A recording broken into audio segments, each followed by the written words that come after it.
Hi, and welcome to Cybereason's Malicious Life. I'm Ran Levy. 2 years ago, in July 2019, we released a special episode titled Operation Soft Cell. In it, I told the story of how researchers from Cybereason's Nocturnus research team uncovered a massive espionage campaign against some of the world's largest telecommunications companies by APT-10, a Chinese state-sponsored cyber espionage group. APT-10 used a variety of tools to infiltrate these telcos' networks and steal cell data records, or CDRs.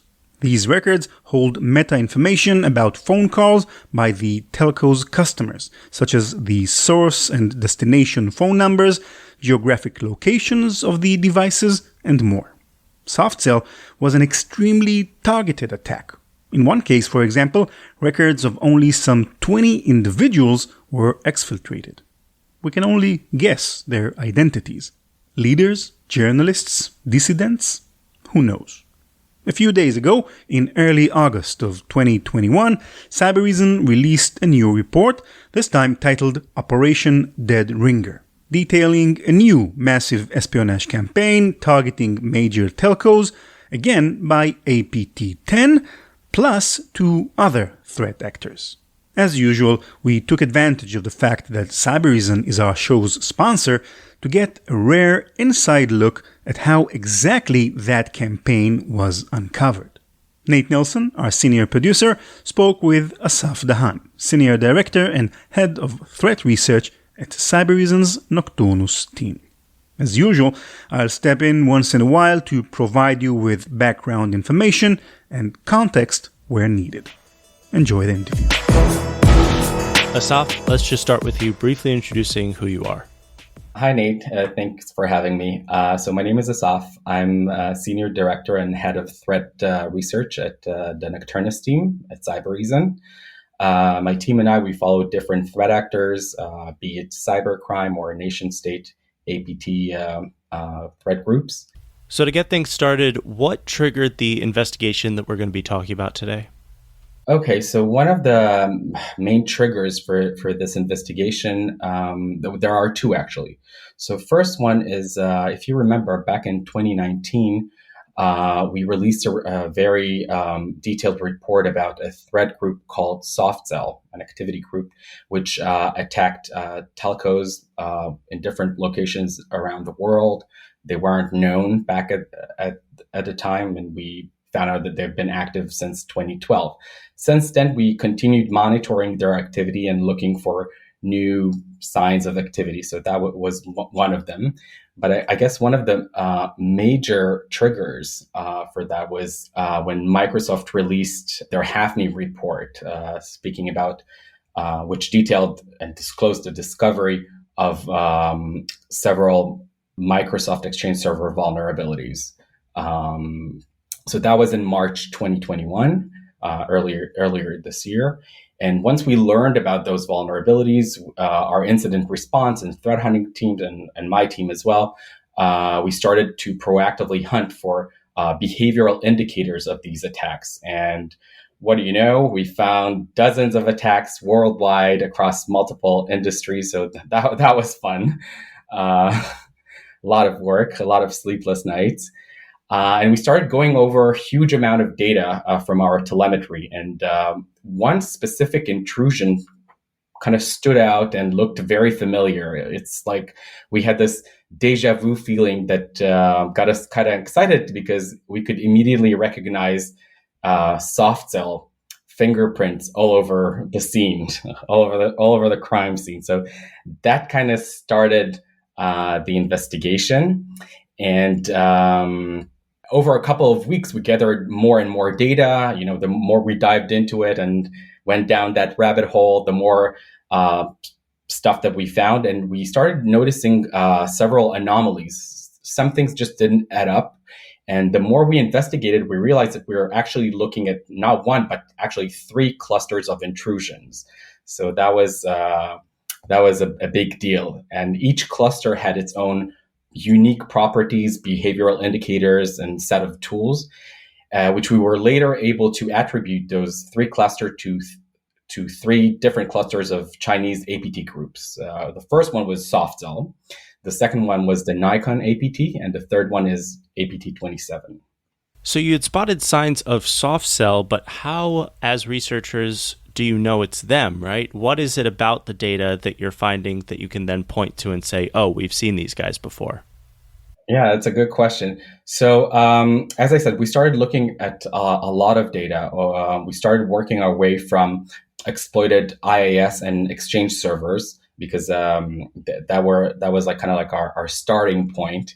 And from there, we climbed down, the tree and started seeing a lot of behavioral data, specific tools, specific commands, and a tradecraft. Like when you look at a lot of data, and once you've done it for a long time, and you're familiar quite intimately with certain threat actors, you can spot a tradecraft. You can see patterns of activity that correlated and overlapped with what we previously known about the group and how they operate, their modus operandi.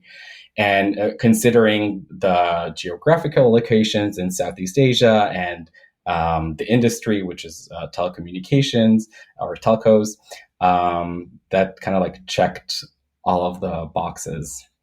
Again, of course, with attribution, it's always prone to psychological warfare and false flags and everything. So of course, everything needs to be taken with a grain of salt. But at this point we're quite sure that at least the first cluster that I mentioned was soft cell, and then we found the other clusters. And we're going to get to the other clusters, but firstly, a number of our listeners will have heard the content that we did about soft cell, but it was a while ago. So if you wouldn't mind, can you just remind us who they are, what they do?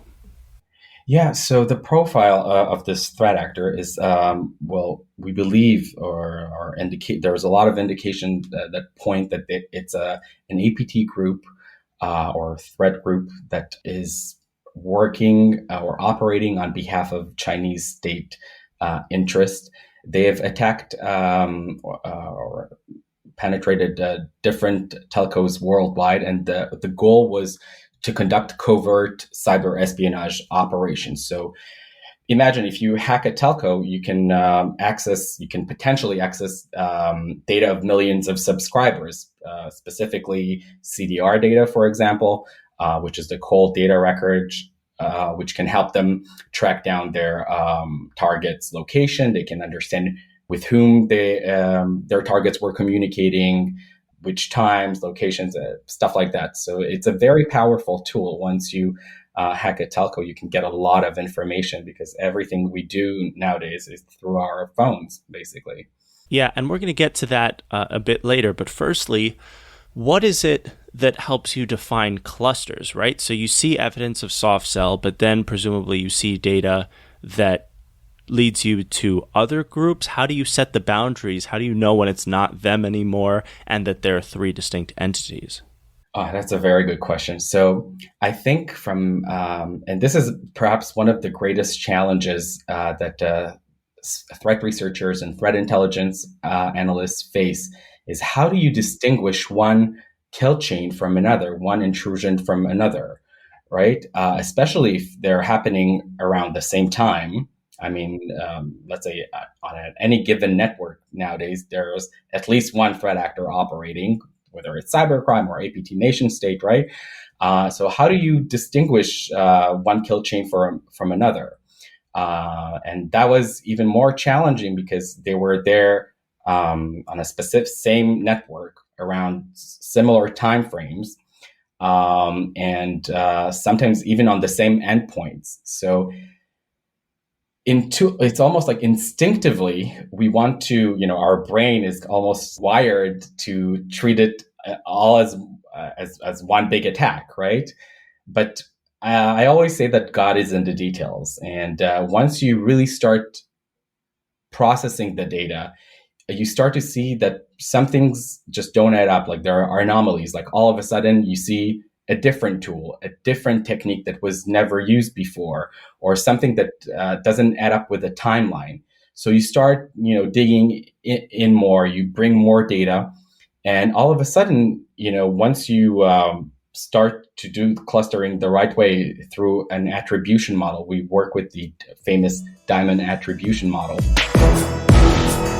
Assaf mentioned a term, attribution model, that I think some of our listeners might not be familiar with. An excellent opportunity for me to introduce this important concept. A big part of any analysis of a cyber incident is attribution, determining who is the entity responsible for the attack. As we all know, such attribution is not an easy thing in cybersecurity. But given the fact that even the best attackers usually leave some traces of their actions behind them, skilled analysts can try to connect these dots and figure out who is behind the attack. The problem is that such an investigation can yield many pieces of information, and trying to combine this information with existing knowledge, such as threat intel, is like trying to solve a giant Sudoku puzzle.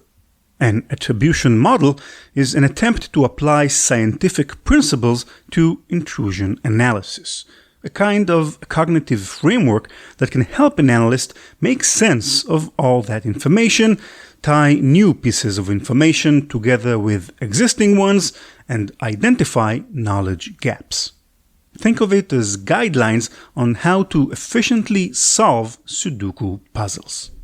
The diamond model is one such framework. There's really no point in going into details, so I'll just provide you with a very basic overview. It has 4 core elements: the adversary, the threat actor responsible for the attack; the capability, the tools and techniques used by the adversary; the infrastructure, the physical and logical communication means used in the attack, such as email or IP addresses; and finally, the victim, the attacked entity. These 4 elements are tied together in the model, hence the diamond shape. As Assaf said, he and his team used the diamond attribution model to analyze the data they gathered to identify 3 possible threat actors involved in the attack. Back to Nate and Assaf. You see that there are 3 distinct patterns emerge. Again, at this point, we're not saying that the 3 clusters are not connected, but we're not saying that they are connected. We're stating there is an interesting overlap.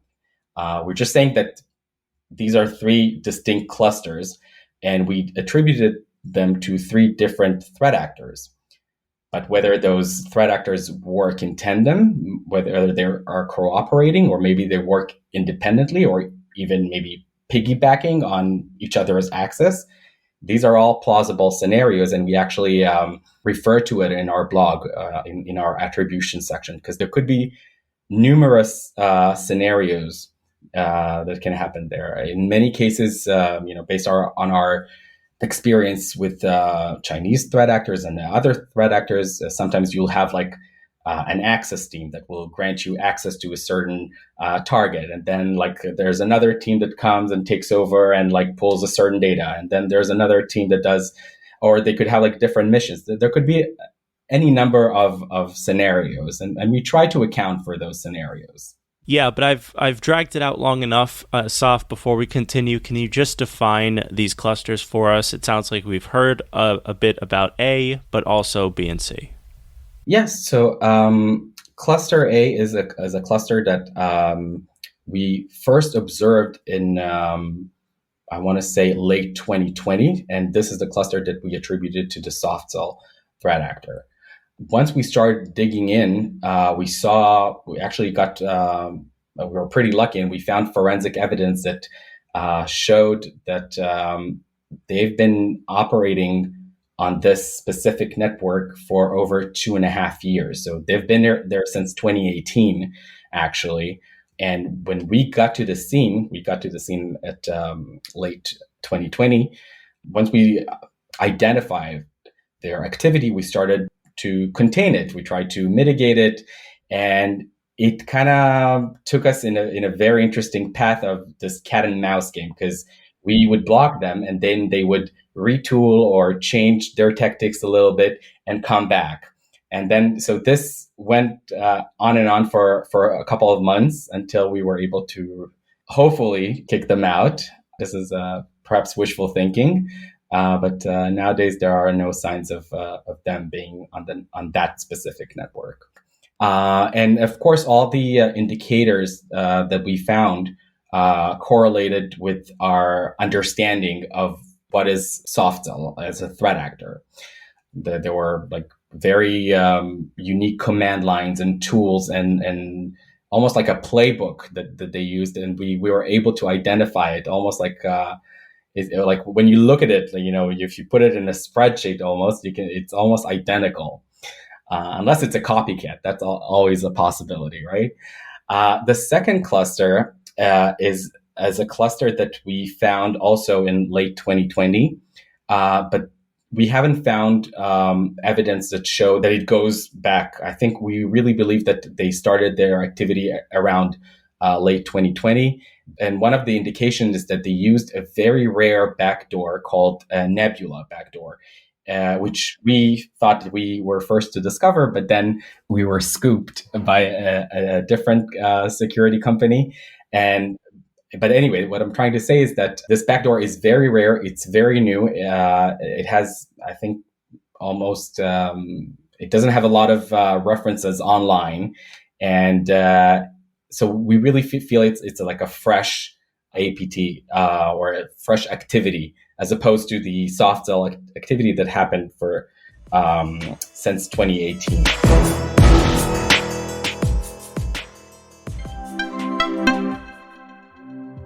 Malicious Life is sponsored by Cybereason. There is nothing better than a live simulation, especially when you're fighting cyber attacks that are becoming more and more complex. Defenders are always looking for the critical edge to reverse the attacker's advantage, and it's only through live attack simulations that you can truly see what might provide you that winning edge. Join Cybereason's global attack simulations to watch firsthand how attackers use the latest infiltration methods and execute on sophisticated malicious operations, and more importantly, how to end these operations before they happen.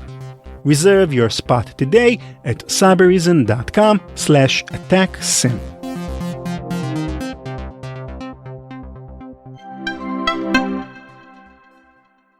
Assaf mentioned the Nebulae backdoor. What is the Nebulae backdoor?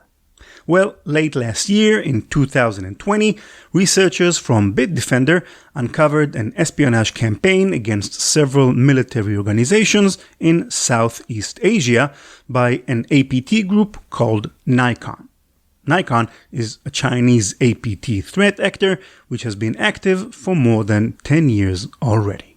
Nikon used several tools in the campaign, and one of them was a malware, an executable file and a DLL file that the researchers named Nebulae, which I personally think is a beautiful name for what is, sadly, a pretty nasty piece of software. It allows the attackers to gather information about the infected machines, delete files and directories, and download and upload files from a command and control server. Also, in a few more minutes, Assaf will mention two more names, Iron Tiger and OWA Backdoor. So let's go over these two briefly. Iron Tiger is another group of Chinese hackers, also known as Lucky Mouse and APT-27. That group is responsible for a recent attack against several Western corporations, which resulted in massive amounts of stolen information, including email dumps, intellectual property, strategic planning documents, and more. OWA, spelled OWA, is the Outlook web application mail server. The OWA backdoor is an advanced malware that can infect such servers and allow attackers to steal email passwords and similar information. We saw a lot of, in both cluster A and cluster B, we saw a lot of reconnaissance activity. They really tried to map out the network, gain access to high profile targets and high profile assets, actually. So like major servers. They took over the domain admin. So basically they gained control over the network. And the last cluster, which we called it a mini cluster, was identified mostly by a very rare OA backdoor. At first, we thought it was like a brand new thing. But once we dived into the code of the backdoor, we saw great similarities to a backdoor that was identified back in 2017, I think in Operation Iron Tiger, which was attributed to the APT-27, also a Chinese threat actor. By the way, the Nikon APT threat actor was attributed by different security firms to the PLA, to the Chinese People's Liberation Army. They have like a cyber division there, and so all three clusters are somehow linked to Chinese threat actors. This very rare OA backdoor is pretty interesting because it sits almost like a leech, right, on Microsoft Exchange server and IIS servers. So anyone who tries to, let's say, log in to their Outlook within the attacked company, any employee, it will record their credentials and other data there and send it back to the attackers, meaning that the attackers could have the credentials of anyone working for that telco. Another interesting thing is that we were, again, lucky and found forensic evidence that the earliest signs of intrusion, I guess, dates back to 2017. So they've been operating since 2017 all the way through 2021, pretty much uninterrupted, which is pretty cool. Okay, so how is it that they and SoftCell stayed undetected for so long? What stealth tactics did they use?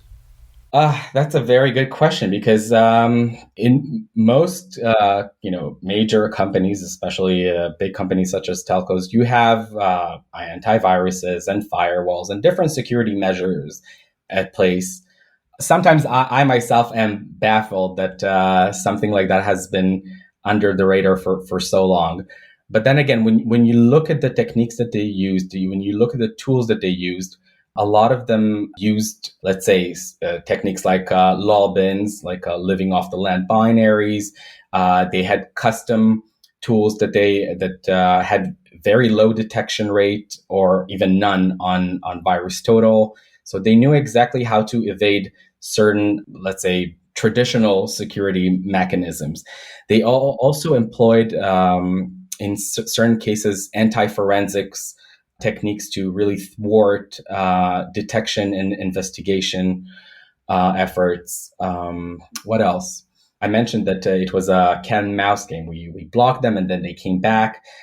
So we saw that they would repackage or retool their tools in a way that would also bypass certain let's say traditional security products, but would also circumvent behavioral-based solutions such as ours. And it was very interesting and very challenging, but also fun in a way from our perspective, right? To kind of like play this game of who will outsmart whom. Okay, so we have 3 clusters concentrated in a telco network. Now, in your documentation, as you mentioned, you have all these kinds of scenarios for what may be going on here. Can you sort of draw us through it? What are all of these entities doing and why are they so close to one another? The honest answer is that we don't know. We don't know. We can only hypothesize why are they found together. So as I mentioned before, it could be that they all working somehow in tandem. Working together to achieve a certain goal. It could be that they are, let's say, aware of each other, but each team, let's say, works independently and they have their own missions and different goals. And it could be that they work separately, completely separately, and whether they're aware or unaware of each other, that's a good question. But we do know that, at least from an attribution perspective, the three clusters seem distinct. They don't look the same, right? We know that they're all somehow linked to China or Chinese threat groups, but the truth is this: we actually don't know how and if they're interconnected or not. In our documentation, in our blog, we actually raise this question. We provide, as I mentioned, different plausible scenarios, but we also send a message of, I guess, hope, or hope. I mean, we're hoping that over time, and as more researchers and security companies look into that attack, we'll get more answers. Attribution is something that has to be always reassessed and reevaluated over time, because what we know today and what we know, let's say, in a month's time or in a year's time can change the picture. So we try to be accurate and stick to the facts. And wherever we hypothesize, we mentioned, okay, this is a hypothesis, we don't know. And hopefully maybe in the near foreseeable future, there'll be more clarity around the connections between those groups.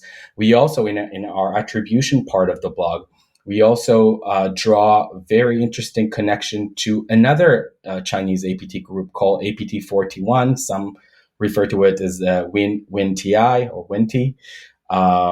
So again, all signs point in the direction of Chinese threat actors' involvement. But sometimes the connection between them can be a bit tricky to pin down. One thing you mentioned earlier that I want to get to is why these attackers are going after telcos in the first place, because, and you'll correct me if I'm wrong, my assumption is that it's not the telecommunications companies themselves that are so important to these foreign entities. It is rather that through the telcos, they could hack or learn information about any number of other entities that are communicating over these lines, right? It's part of this pattern of supply chain attacks, SolarWinds, MS Exchange, and so on. So what do we know about what these attackers want, what data they're going after, what they're looking for? Once you hack a telco and you're able to access information about the telco's subscribers, you can get a lot of information about potential targets. So, I mean, it can potentially affect millions and millions of subscribers, but like realistically speaking, the cyber espionage program usually targets, let's say, a few dozens or a few hundreds only in a certain country. Yeah, maybe 1,000. Really depends on the mission, right? So we know that the attackers try to gain access to servers that contain CDR data, but there could have been other things that they were after. For instance, knowing, where certain cell towers are deployed, or knowing the topology of a certain telecommunication network is also essential when you have a cyber espionage programs to get, more sources and stuff like that. So there could be other motivations for the attack, but the premises, or like the current assessment that we have, is that it was mainly they were after cyber espionage. There are other plausible scenarios where, let's say, in a state of war, or if they want to somehow affect different events, I don't know, like elections or stuff like that happening in a given country, let's say if they own the network, they can potentially shut down and cause outages of service. So I'm not saying that this is what happened or that was their goal, but I'm saying that it is another plausible scenario. And maybe it seems obvious, but just to state it anyway, what can an attacker learn from the data that telecommunications companies have about you? Oh yeah, you can build an entire profile about a person. So if you know where a person is located every part of the day, you can build a profile and you can say, okay, this is the target's office. This is probably their target's homes. This is where they're met. We know that, for instance, let's say a target is supposed to meet with I don't know, like a journalist or something like that at a certain time, but you don't know where. So I mean, you can do a lot of profiling. You can see who they contacted. Okay, when did they send a text? When did they call someone? Who was on the other side? You can get creative with it, but basically, you can really profile your targets quite well. And one more maybe obvious thing, but I think it's important. When we talk about major telcos, Chinese government, US government, it can all feel a bit separated. Most of our listeners aren't involved with these giant entities. So why should people out there care in particular about this story? I think it's very troubling to know that governments. I mean, this time it's China, but I mean, I'm not naive. I guess every major power and every major or country with a strong cyber capabilities are performing cyber espionage worldwide, whether it's the US, whether it's the European countries, Asian countries. I mean, so I don't think China is like the only country that hacks telcos. And today it can happen in this region or to this telco. Tomorrow it can happen to another telco in a different region or maybe perhaps a different industry. But I think it's important to, for cybersecurity practitioners, I think it's important to learn, first of all, really study our reports, our blogs, and other stuff that is available out there online. Understand the modus operandi and understand the techniques, because today it could be telcos, but tomorrow it could be pharmaceuticals, or it could be energy companies, or it could be something else, governments. So if you understand how a certain threat actor works, you know how to detect their tools, it can really benefit others. Yeah, although my thought in all of this is that if Soft Cell and Cluster C got to stick around this particular telecom network for all the time that they did, what other communications networks are currently compromised that we just don't know about yet? Exactly. So, and for that reason, I mean, let's say for every blog that we publish, there are a lot of other investigations that we don't publish for different reasons, legals and different reasons. Privacy and so on. But when we choose to publish a blog is mostly because we want to alert the public or the cybersecurity or the InfoSec community, because you want to make our insights actionable. And we provide IOCs and a lot of behavioral indicators.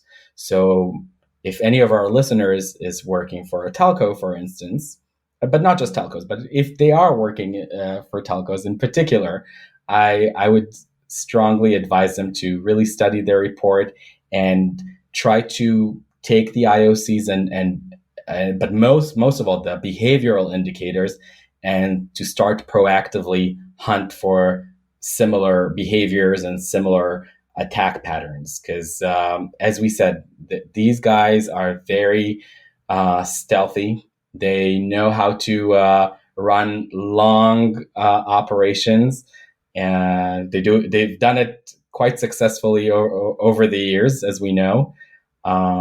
So I think that this type of report or blog is gold for security practitioners. And that leads right into my last question, which is how can telcos protect themselves against these kinds of attacks, but also important, how can companies and individuals protect themselves against attacks against telcos that they don't have any control over? First of all, I think it starts with having a good security posture. And we always say that security comes in, there are different layers of defense. You want to have a layered security. So you want to make sure that your external perimeter, your internal perimeter are covered by different. So there's not a single security product that will stop an attack completely or will detect everything. So it's all about, the world is moving towards an XDR type of like a more holistic, more wholesome view of security. So you want to be able to correlate network information with endpoint information, and so on. You want to have security solutions that are maybe not so much outdated, that have machine learning algorithms there, because it's very easy, to bypass traditional antiviruses. Back in my hacking days, penetration testing days, I was never a criminal. Back in my penetration testing days, it didn't take me that much to bypass most antiviruses. And I'm not the world's greatest hacker. So let alone a nation state that has all the resources and time and brilliant minds there. So you want to make sure that you have the right visibility, the right tools that can not only see the attacks, but also block them. But most of all, I think, and this, I cannot stress this enough, I think you really have to take it from a purely defensive or reactive state of mind towards a proactive state of mind. And I know this is a buzzword and people are saying it all the time, be proactive, but I really mean it, because this is how you eventually find, gold, the real covert attacks. If you just wait for an alert to pop, there's a good chance you'll find stuff. But if you and your team are proactively looking for known threats that can target your industry or your region, this is where you usually find the more sexy or like more covert stuff. And so this is why, teams like blue teams need to have to work together with research teams and a threat intelligence team to understand the threat landscape that is relevant to their company, to their industry, to their region.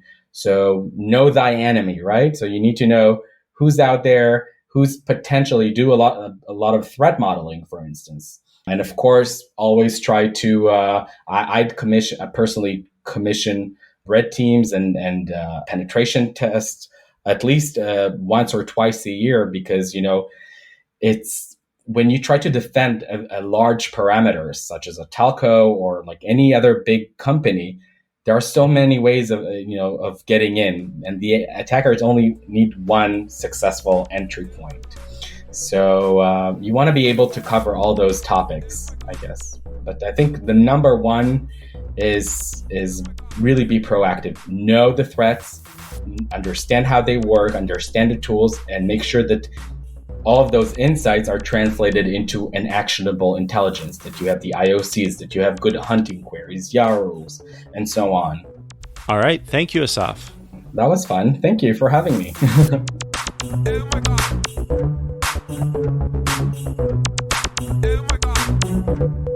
CK music.